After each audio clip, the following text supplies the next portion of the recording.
Estamos con don Víctor Bravo Encalada. Él encabeza la lista nacional de asambleístas por el Movimiento Amigo, lista número 16. Buenos días, gracias por venir. Y la primera duda que surge es cómo van a financiar su campaña si ya Bolívar Armijo dijo que renunciaba al Fondo de Promoción Electoral. Omar, Noris, Jimmy, qué gusto poder compartir este espacio con ustedes. Siempre es bueno tener esta conexión directa con la ciudadanía a través de los medios de comunicación. Bueno, ha sido una postura personal por parte de nuestro compañero, de nuestro candidato a presidente, el abogado Bolívar Armijos. Nosotros estamos haciendo una campaña ciudadana, una campaña puerta a puerta. Sin embargo, ha dejado a discreción que los candidatos a la lista nacional, los candidatos en provincias, utilicen los recursos, son fondos de promoción electoral que ustedes como medios de comunicación no es dinero en efectivo que entrega el Consejo Nacional Electoral. Muchas veces la ciudadanía cree que es X cantidad de dinero, son solamente códigos o papeles que se canaliza a través de los medios de comunicación. Claro. Bueno, ¿y con qué proyecto va usted a una asamblea en la que, si es que usted llega, deberá enfrentar la mala fama que tiene? La asamblea terminó la gestión en los últimos días en un 3,5-4% de aprobación de gestión. Es un camino bastante pantanoso ese que conduce a la asamblea, ¿no? Una de las peores instituciones del sector público en cuanto a evaluación mediante la percepción ciudadana creo que es la Asamblea Nacional, y esto ha sido gracias al pésimo, paupérrimo trabajo que han tenido los legisladores en estos últimos periodos legislativos. Hay que ser sumamente claros, y yo escuchaba con profunda atención el análisis que ustedes hacían referente a la mitigación, al impacto, a la administración de riesgos que debe existir por parte de los gobiernos autónomos descentralizados. Pero ¿por qué nos hemos convertido en una sociedad totalmente reactiva y no preventiva? Primero, porque no existe un marco normativo que regule y que administre y que nos permita prevenir estas emergencias. Nosotros llegamos con una propuesta clara: evacuar las leyes que en este momento están pendientes al interior de la Asamblea Nacional del Ecuador. Una de esas, precisamente, la Ley de Prevención y Mitigación de las Emergencias, para que nunca más pase lo que sucedió en el 2016, para que nunca más pase lo que pasó en el 2019, en el 2020 y 2021 en cuanto a la pandemia COVID, y para que nunca más suceda, Jimmy, Omar y Noris, lo que pasó con Alausí, que el gobierno simplemente está cruzado de brazos y no sabe qué hacer. Recordemos que se necesita, a través de este cuerpo normativo, disponerle al Ejecutivo que cuente precisamente con los recursos administrados para que en las emergencias exista la solvencia económica por parte del Ejecutivo hasta los gobiernos autónomos descentralizados. Y lo otro, los municipios, las prefecturas y las parroquias necesitan tener competencias en la administración de emergencias, pero con recursos. Usted como Ejecutivo no puede entregarle las competencias a los gobiernos autónomos descentralizados sin recursos, y obviamente ese es uno de los planteamientos que nosotros tenemos desde el bloque amigo, que las leyes que han estado estancadas por meses se evacúen. Cualquier candidato, Jimmy, y audiencia, que les diga que llega con un paquete de 19, 20 leyes, les está mintiendo. Este es un proceso meramente de transición y hay que poner la casa en orden. Claro, ahora este proceso, este proyecto de prevención y mitigación, ya ustedes, no sé si lo han revisado, pero ¿tiene alguna fuente importante de financiamiento? Totalmente, o sea, los recursos deben salir del Ejecutivo. Recordemos que antes del 2007 el Estado ecuatoriano contaba con recursos para prevenir justamente las emergencias y administrar todos estos procesos adversos que muchas veces enfrentábamos como sociedad ecuatoriana, y hoy, a través de un marco normativo, vamos a disponer que el Ejecutivo sea el que cuente y dote de estos recursos a los gobiernos autónomos descentralizados. Y reitero, competencias con recursos, para que nunca más pase lo que estamos sucediendo. A mí me parece hasta algo dantesco la cuestión. Ayer leía en un diario manabita que decían 350 millones dispone el Banco de Desarrollo del Estado para los gobiernos que realicen obras de mitigación.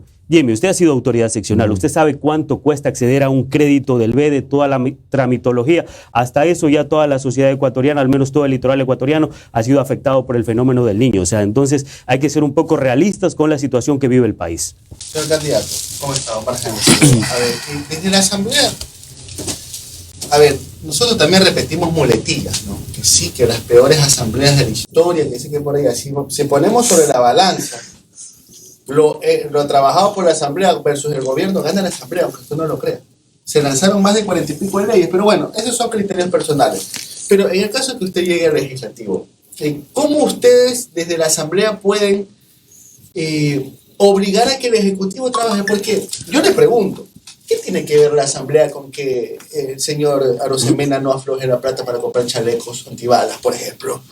¿Qué tiene que ver la Asamblea que haya desfilado ni sé cuántos ministros de transporte? Por supuesto que tiene. Destrozada.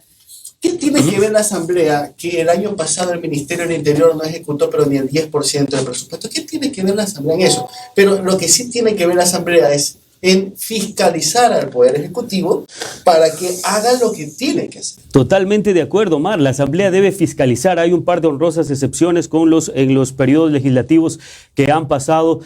Sin embargo, el papel clave de la Asamblea es legislar y fiscalizar. No son muletillas decir que hemos tenido la peor Asamblea de la historia. Es verdad, es la percepción ciudadana. La Asamblea ha estado totalmente desconectada con las necesidades del pueblo ecuatoriano. Por eso se necesita darle una renovación al Parlamento ecuatoriano. Si usted quiere una asamblea diferente, que usted ha dicho que la asamblea ha hecho un muy buen trabajo, es su postura personal, es más su que postura, buen trabajo, es su si postura lo comparas personal. con lo que ha hecho el gobierno Pero nacional. veamos lo que ha hecho el gobierno, pues el gobierno no ha hecho absolutamente nada. Entonces, si usted compara nada con nada, esa ya es una postura muy personal de cada persona. Entonces, la percepción ciudadana es la que manda en el pueblo ecuatoriano. Entonces, nosotros podemos darnos cuenta que la vara queda muy baja. Se han dedicado, obviamente, a dedicar el Día del Bizcocho, a declarar el Día del Bizcocho, el Día del Cangrejo. ¿Y sabe por qué se da esto precisamente, Omar? Porque hay tantas posturas híbridas al interior del Parlamento ecuatoriano. Es porque la ley orgánica de la función legislativa, creo que somos el único parlamento, al menos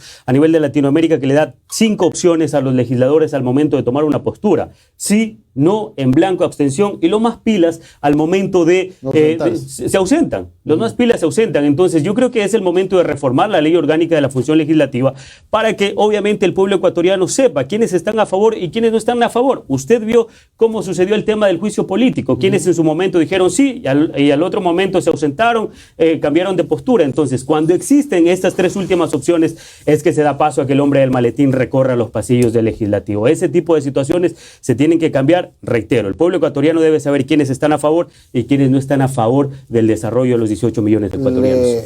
Le puedo hacer que haga un compromiso. Si usted llega a la Asamblea Nacional, ¿se va a mantener en el bloque de su partido o va a ser como algunos que... Me acuerdo tanto. El 14 de mayo del 2021 se posesionó Eiter Zambrano, me recuerdo. Duró 2 días en la Izquierda Democrática. 2 días duró. 2 días, literalmente 2 días en la Asamblea duró. Se salió de la Izquierda Democrática y se fue con el gobierno. Y se fue el subcoordinador de otra bancada, ¿no? Exacto. Le pregunto, ¿cómo se va a mantener en la Asamblea usted con respecto? Y a veces estos jóvenes manchan precisamente los liderazgos de los nuevos jóvenes que queremos incursionar en la política. Nosotros, primero, el compromiso es siempre tener una postura definida, sí o no. Y segundo, ser firmes a los principios de nuestra organización política, en este caso el Movimiento Acción Movilizador Independiente, generando oportunidades. Cuando no hay nada que ocultar, cuando no hay nada que esconder, cuando se trabaja, obviamente, de acuerdo a los intereses ciudadanos, no se necesita precisamente andar con ambigüedades. Entonces nuestra postura, seremos firmes al movimiento que en este caso nos está impulsando, nos está apoyando en esta candidatura. Dicho sea de paso, soy parte de la directiva nacional, entonces sería algo ilógico desprendernos de nuestras bases, desprendernos de quienes nos han ayudado en este crecimiento ¿Algún político? proyecto de reforma parcial a la Constitución que se necesite y que se lo puede hacer por los tiempos, lo digo, ojo, por los tiempos, como reforma parcial, ojo, no estoy hablando de constituyente ni referéndum, no. Reforma parcial a través de la Asamblea Nacional. ¿Alguna propuesta que ustedes tengan quizás desde el Movimiento Amigo? A ver, bueno, desde el Movimiento Amigo nosotros hemos planteado una agenda legislativa para estos 18 meses. Primero, hacer las reformas necesarias al Código Orgánico Integral Penal. Segundo, aprobar de forma inmediata, que ya está lista para segundo debate, que es la ley de mitigación de emergencias. Nosotros le hemos dicho también dar trámite a la ley de salud mental. Segundo, el Código Orgánico de la Salud, que lleva ya 8 años, que fue aprobado y luego vetado inmediatamente por el presidente Lenín Moreno. Entonces hay un trabajo ya programado para hacerlo. Segundo, creo que todos sabemos que la Asamblea tiene cientos de leyes represadas. Hay que empezar a evacuar las leyes que están estancadas y darle el trámite pertinente. Víctor, buenos días. Noris Arroyave le saluda. Cuando se llega a la Asamblea, se llega por todos, más allá de por la provincia, por el distrito, se llega por el país y legislan para todos. Dentro de ese contexto, ¿cuál va a ser el sector sector o el escenario que usted más va a defender, representar, y en ese corto tiempo va a tratar de impulsar reformas? A ver, ahí yo le respondo en base a su propia pregunta, estimada Noris. Primero, uno tiene que legislar de manera general y segundo, en favor de todo el país. ¿Qué es lo que necesita en este momento el pueblo ecuatoriano? Usted sale aquí de la cabina y le pregunta a la ciudadanía qué es lo que necesita: seguridad y empleo. Eso es lo que necesita el pueblo ecuatoriano. Los índices de inseguridad son impresionantes. ¿Y por qué se han dado precisamente este nivel de inseguridad? Segundo, porque tenemos una fuerza del orden sin equipamiento. Era lo que decía Omar. La policía tiene incluso miedo salir a enfrentarse. Ustedes desde la asamblea, puntualmente, ¿qué va a hacer, por ejemplo, Víctor cuando llega a la asamblea y qué va a impulsar? A partir de sus competencias, porque a veces nos ofrecen los candidatos asambleístas cosas que no pueden ser porque no manejan recursos, totalmente de acuerdo. Y es lo que yo le decía: si viene un legislador y le dice que vamos a impulsar 19 leyes, le está mintiendo, Noris, y amable audiencia, le está mintiendo, porque el plazo es solamente para dejar la casa en orden. Primero, las reformas al COIP para eliminar todos los vacíos legales en cuanto a la tipificación de delitos. El tema de extorsión no es lo mismo que vacunadores, eso se tiene que incluir, es uno de los delitos que está ganando fuerza. Recientemente leía estadísticas en Quito, al menos en el sur de Quito, se han duplicado este tipo de delitos como son los vacunadores. Segundo, la ley de mitigación y gestión de riesgos, que no es lo mismo la ley que regula la Secretaría Nacional de Gestión de Riesgos, que es un ente meramente estadístico que aparece después de una tragedia, decirle este es el número de muertos, este es el número de personas, y no es que plantea soluciones. Entonces, destrabar el Código Orgánico de Salud, que ya está listo obviamente para que pase al Pleno en segundo debate. Recordemos que esto es 8 años que ha estado estancado en la Comisión de Salud. Las reformas a la ley orgánica de la función legislativa para que las leyes, primero, recordemos que hay leyes que se tardan hasta 140 meses en ser evacuadas al interior del legislativo. Y otras que duermen el sueño de los justos que nunca han terminado en ley. Bueno, muchas gracias a Víctor Bravo Encalada. Él es candidato asambleísta nacional por el movimiento Amigo Lista 16, encabezándola. Gracias a cada uno de ustedes. Si de verdad queremos una asamblea diferente, tenemos que elegir gente diferente. No podemos aspirar a que el legislativo nos dé respuestas conectadas a la ciudadanía si volvemos a elegir siempre a los mismos. Un abrazo a todos. Gracias.